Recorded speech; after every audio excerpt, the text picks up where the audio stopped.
While cash buyers often close quickly, there are ways for financed buyers to stand out.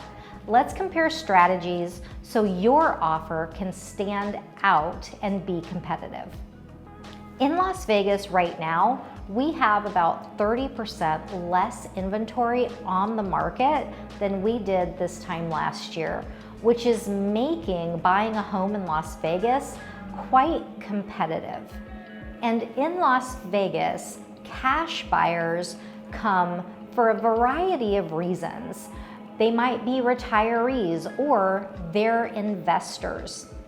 For reference, in the last 3 months, 4,500 buyers have closed using cash, while at that same time, 6,600 buyers have closed being financed.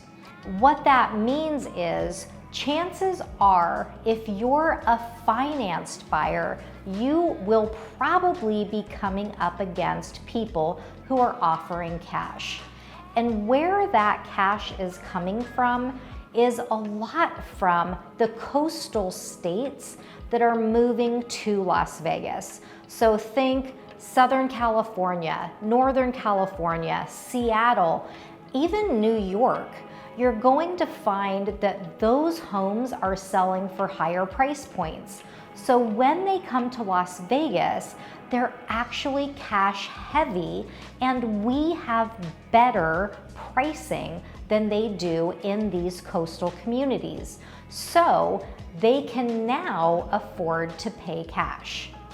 And while some people are paying cash for their primary residence, a lot of them are investors who are using 1031 exchanges to buy property in Las Vegas as an up-and-coming market where our pricing is still better than many other areas in the country. And then you have retirees who are coming here because they like the 300 days of sunshine and access to everything that the Las Vegas Strip has to offer. So while financed buyers might not always be beat out by cash offers, some of the ways you could be are if the cash offer waives the appraisal, or maybe they waive the home inspection, or maybe they're gonna close in 7 days and you need 30 days to close. These are some of the ways that you really can't compete if you are a financed offer.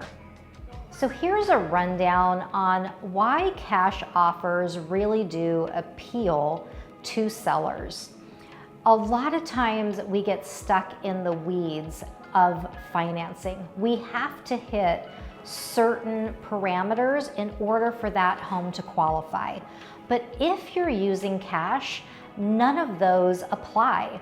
You don't need repairs done, even though you may ask for them if you're paying cash. They don't have to be done to get the deal financed. Also, appraisals are no longer a thing. So if the home is slightly overpriced, but somebody's still willing to pay for it, a cash buyer can do that. A financed offer cannot. So these are a few different ways of why cash offers really do sometimes appeal to sellers. If you're new to my channel, I'm Eileen Guilbeault, your go-to real estate advisor for all things relocating to Las Vegas. Make sure to like, subscribe, and ring that bell so you're notified every time a new video comes online. Here are a few strategies that you can use as a financed offer to compete with those cash offers.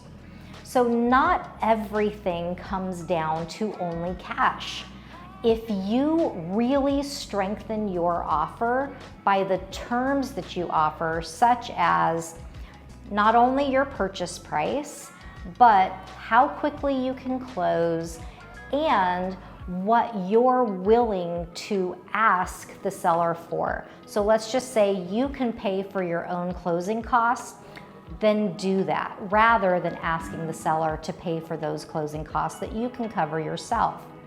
The other thing is, make sure that you find out what that seller needs. Maybe they need a lease back because they're building a new home and it won't be ready yet by the time that you close on there.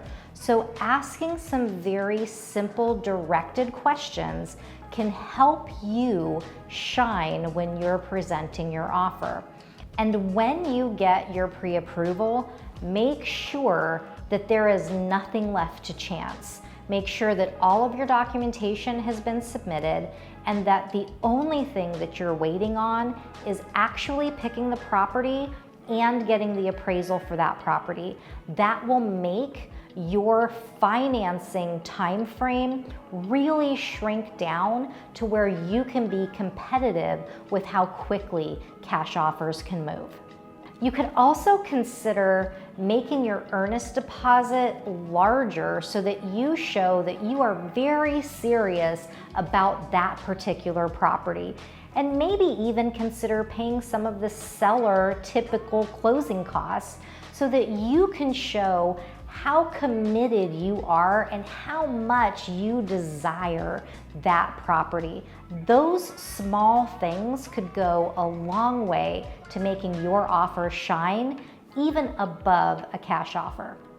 When talking about competing with cash offers, here is what I know.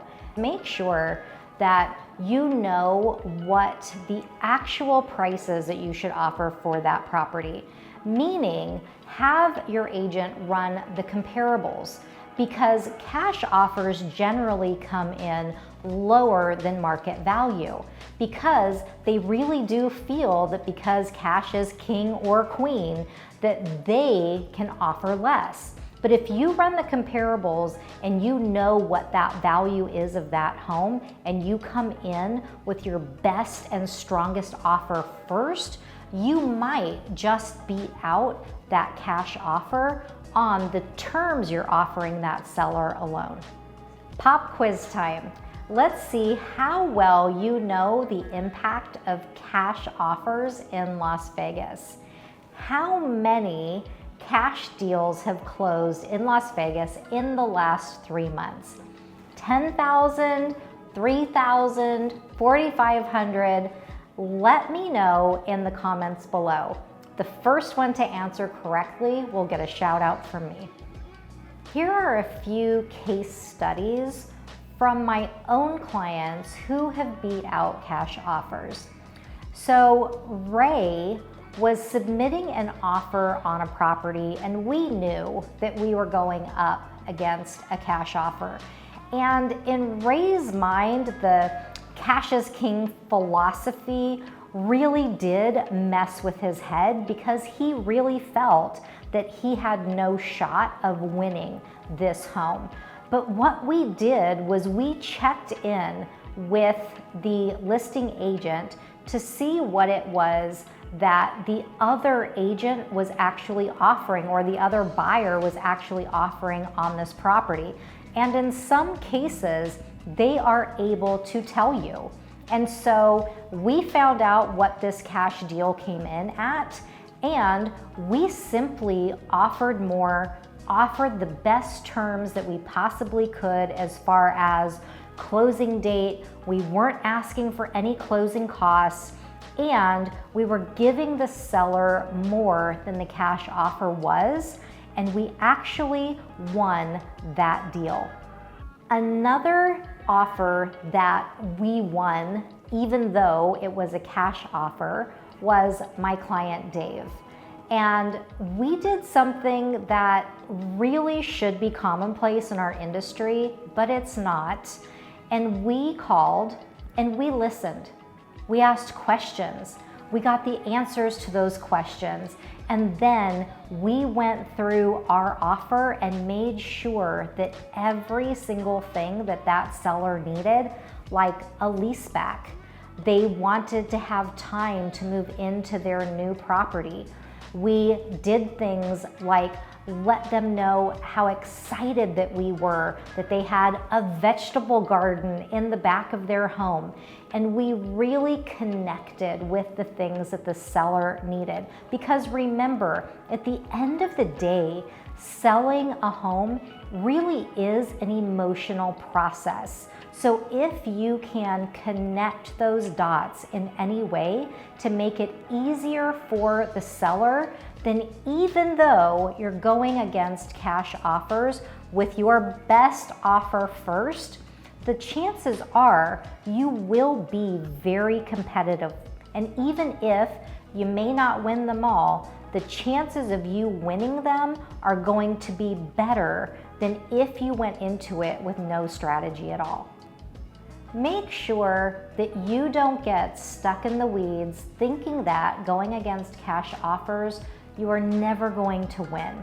Because the truth is, if you go into it with a strategy, you could potentially end up on top.